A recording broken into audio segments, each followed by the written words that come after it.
Welcome to UpSkill Talks. I'm your host, Michel Shah. And in this episode, we're going to be talking about confidence. I'm going to focus on a particular group of people who get knocked sideways with confidence sometimes, particularly when you show up new to a country. When we enter a new context, a new community, a new province, a new state, this is something I can relate to. And this is something I know a lot of our listeners can relate to. Sometimes this may just be a new department at your work. This could be that simple, a new company. You can take this information and apply it to anywhere that a move affects your confidence. All right, so I'm going to start off by just flagging up a few things that we need to go back to reflect upon before we jump into worrying about our confidence. Let's think about, for instance, where you are starting from. Go back to the place where you were when the confidence was in place. That's going to be our starting point, to go back and think about what were the things that impacted your confidence? What are the things that made you feel confident? What were the things that were working well for you? What were the things that made you feel that feeling of confidence? Because all of us have experienced confidence in one area of our life or another.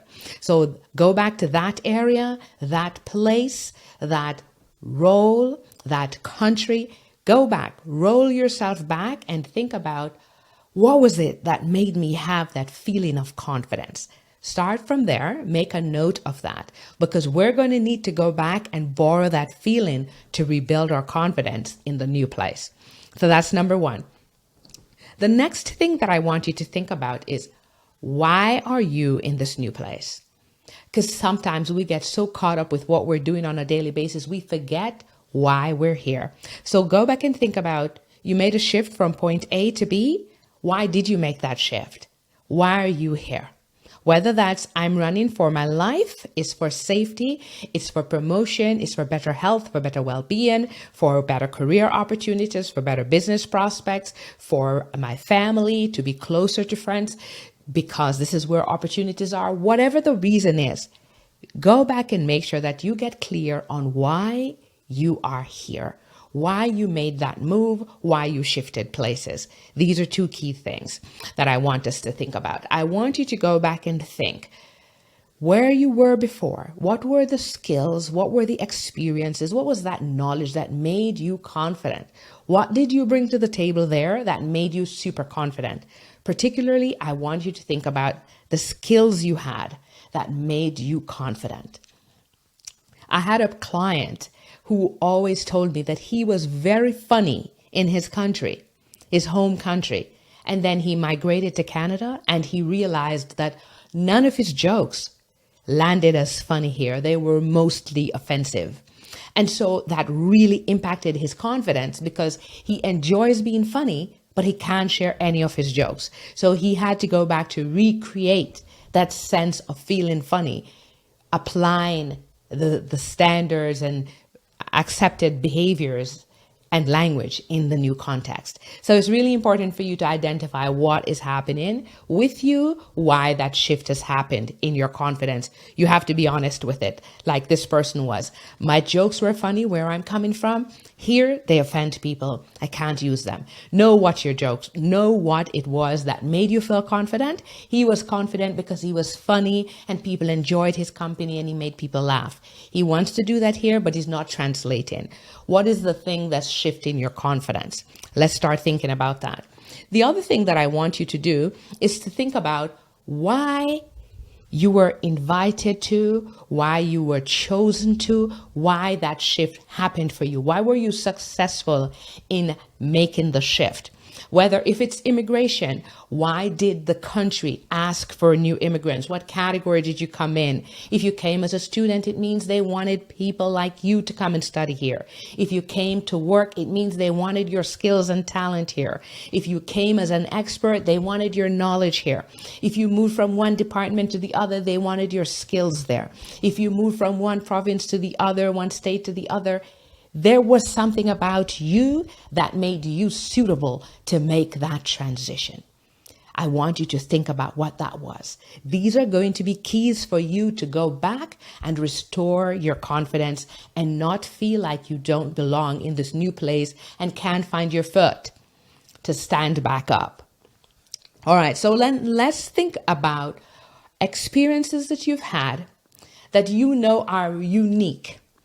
Knowledge that you have, perspectives that you have. What do you bring to the table that makes you unique? I'm not asking you to think about how applicable it is here yet or in the new place yet. Just what is it that you know, that you can do, that you have done, that you think about, your way of thinking about, that makes you unique. Nobody else does this but you. This is you. What is this that makes you distinctly you? Let's think about that as well. And then I want you to think about what are some other things you bring from where you come from, whether it's specialized knowledge of how things work in the part of the world that you came from here, or the part of the country that you moved from. Special networks and connections that you have, just the nuanced way that people change or think or act that you can add by sharing. That's not really how. No. That's not how people think, act, behave, or speak in this part of town. And if you use that strategy, you may not land safely. So let me assist you. Let me assist you by clarifying for you a better approach to dealing with the people where I come from. That's value add. We live in a global world. We want to have clients, students, customers, patients. We want to have people everywhere in the world. If you come from one part of the world, you bring that value add. So important for you to pause and notice and record and think about what you bring to the table, why you're here, and what you've left and how you have already experienced confidence, because you're going to need to go back to that to rebuild your confidence in the new context. So the first story I want to share with you in this episode is a story of someone who had come from another country. And I was responsible for doing mock interviews to help a group of these professionals to land proper jobs in the Canadian marketplace. They had specific jobs that they wanted, and they came through this program. I was responsible for the interview skills. This particular professional, when I was working with the stories for her to come out and kind of talk about what she brings to the table, I felt like there was nothing tangible, nothing substantial for the quality jobs she was after. I didn't hear anything in her stories that made me go, you really bring a lot to the table. It was very lightweight. It sounded like a student in a college classroom with very little skills and not yet had a life, full lived experiences in careers and transition into a new career. This was an advanced career professional. And so I had to take this person aside to do a little bit of an interview myself to tease out additional information. Now, this person is going into a communications role. And like I mentioned, it wasn't strong. When I pulled this person aside, you would not believe that this person was responsible for producing the TEDx events in that part of town where she came from. She was the producer and manager and organizer of the TEDx events, coaching people, setting up systems, choosing speakers, coaching speakers, planning and orchestrating this significant brand event that's known globally, and came into the Canadian context and did not think that that experience would be relevant here. And so left out all of that critical information because she wasn't sure that that would be a value add here. That's a mistake I want to make sure that we do not make, that you bring to the table all of the experiences that you had, that special knowledge that you have. There are skills from those experiences that even though you're choosing a different career pathway, some of those skills like the ability to organize, the ability to project man, the ability to communicate, to solve conflicts, those skills transfer into almost all career pathways very well here. And this is an important component of what we're looking for in every part of the world. So that's one. Think about what you've done and what you know. What skills have you developed Those skills are transferable and absolutely valuable in any environment that you enter. Number 2, I want you to think about the language. I know that language is a big component of what impacts confidence for a lot of newcomers. Someone is going to hear my accent. Maybe they won't understand me. My English is not that good. These are concerns that newcomers have. Well, I've got to tell you, you are far ahead of where you probably need to be, because most programs that are asking newcomers to come choose a particular language level that you have to hit before you get here. Most workplaces similarly. So you're more than likely able to communicate effectively in English. And what you're confused in is the ability to communicate and the ability to sound the same as everybody else. Those are two different things. You can communicate completely effectively and sound anyhow you sound. That's uniquely you. Your own accent, your own way of communicating, that's you. And that's unique, and you want to bring that to the table. Uniqueness is a strength. As long as someone can understand what you are saying, what you need communicated, that's what you need to worry about. So we don't all need to sound the same. We will not all sound the same. There is no requirement for all of us to sound the same. We all need to be able to be understood. And as long as you ensure that you're understood, you are doing that communication job. All right, so don't worry about the accents. They may not understand my accent. We're not in an accent contest. We're talking about communication. We communicate with all different accents. And as we become more and more a global environment, all accents welcome. Let's communicate effectively. And that's a skill that can be learned. All right, the other thing I want to talk about is just you giving yourselves opportunity, because whilst you're there worried that someone won't understand you, people are anxious to hear you, anxious to learn from you, wanting that value that you can add, but you're afraid to put forward. I can relate to this. I understand this firsthand. 2023 marks 30 years that I've been in Canada. And I remember when I just arrived, I had the same concerns. They're going to hear my accent. They're going to know I'm not from here. And felt like I needed to sound like I was from here, speak like I am from here, but nobody actually cares. I remember someone asked me to do a presentation and I thought, oh, wow, I cannot do that. They are going to hear my accent. So I was so protective of my accent. And the first time I actually developed the courage to do it, everyone said, oh, you have a unique accent. The accent was never an obstacle to the understanding, the communication, and the relationships that were built. And so I want to share that story with you for you to really think about how you can ensure that you continue to be yourself and share what you know and add value. Don't worry about the accent. Don't worry about how it sounds. You don't need to sound like the other person. Bring your unique self to this table. Everyone's welcome. All accents welcome into the new context, wherever that may be. All right. And so the third thing that I know impacts newcomers to the Canadian marketplace in particular, and I know that this applies across other environments, is you need Canadian experience to get into the Canadian labor market, but you actually cannot get Canadian experience without it. So that is a little bit of a challenge to overcome. And so it's important for you to consider programs that provide volunteering, school programs that have internships that offer newcomers those opportunities, collaborating with other people. Try to think of strategic ways and very creative ways of gaining Canadian experience. It's not one way to get to this. So if you come and you're looking for that, landing that same job that you had, sometimes remember our career pathway is not linear. It's not a ladder that you're climbing. It's a little bit more latticed. So sometimes you have to take a step sideways in order to climb back up. Sometimes you take a step down, strengthen your position and climb further up. You may need to make some unique moves and contribute to situations in different ways in order to be able to re-navigate to get to where you want to go. Career counseling is usually available. There are loads of opportunities online. Many organizations who do career-specific training, coaching and programming to support you in these kinds of transitions, to be able to identify opportunities that are out there, to be able to say, I have this particular Canadian experience, to be able to enter the spaces that you want to enter or the specific roles that you want to enter into. So those are some things that are important.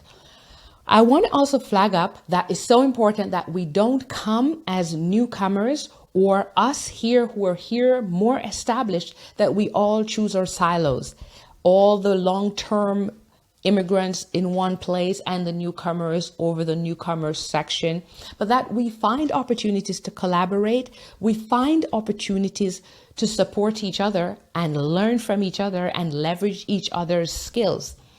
We here have great Canadian experience and lots of skills. Newcomers have no Canadian experience, lots of skills. We can work together, partner, bridge gaps, fill gaps in our own skills, support them in filling gaps in their Canadian experience. There are many ways that we can work together to collaborate to do this. So just to come out of our silos. So if you're a newcomer, start connecting with people who've been here a long time. If you're a new person who's been here a long time, make an effort to connect with newcomers to see what they bring to the table. That helps us to freshen up our perspectives and helps us to open up and learn more.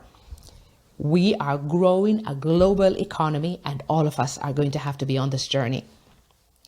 The last story I want to share with you is one of two students that I had, one a newcomer and one actually not a newcomer, an international student, and one has been here for a long time. Not sure what the status was, but certainly not an international student.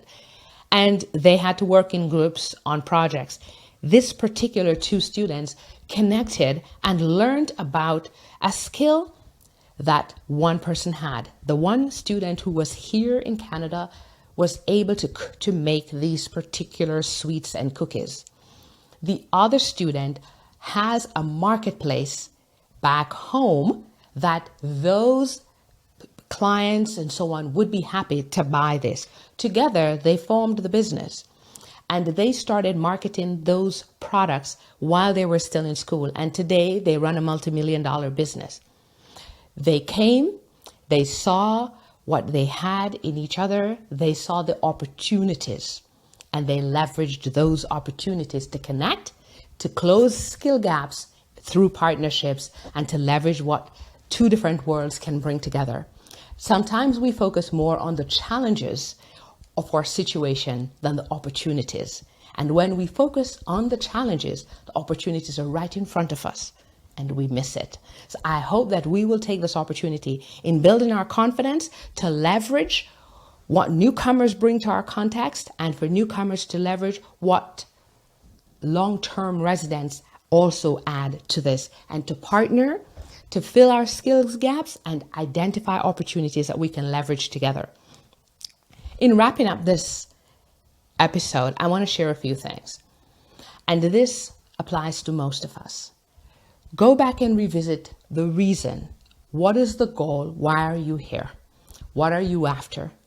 What is that thing that now that I'm here, so what? Because what happens a lot is that newcomers arrive and there are so many different things that you have to do that you get caught up moving widgets. You get caught up finding the job to pay the rent, to send the kids to school, to do the course, to do those things, which are all supposed to be things that you want to do in order to get to the big goal. But you get lost in these little pieces, in these widget moving activities. And sometimes that's where you get stuck and never get back to the real goal for which you came. And you've disrupted your culture, your community, your family network, everything back where you come from to come here for something bigger. But you lost track of it, you lost sight of it, and then your confidence wanes.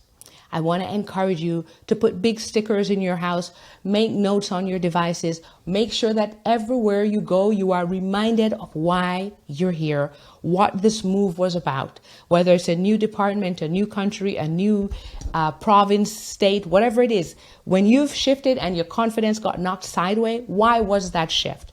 Go back and look at that again. I want you to don't get lost moving the widgets to get to the big one. that you remember that this is the means to which we get to the other place, and that you don't get lost or get stuck here, that you're always doing today, not just the widget moving activities that are necessary, but that you're also thinking every single day, I'm going to put a stake in the ground.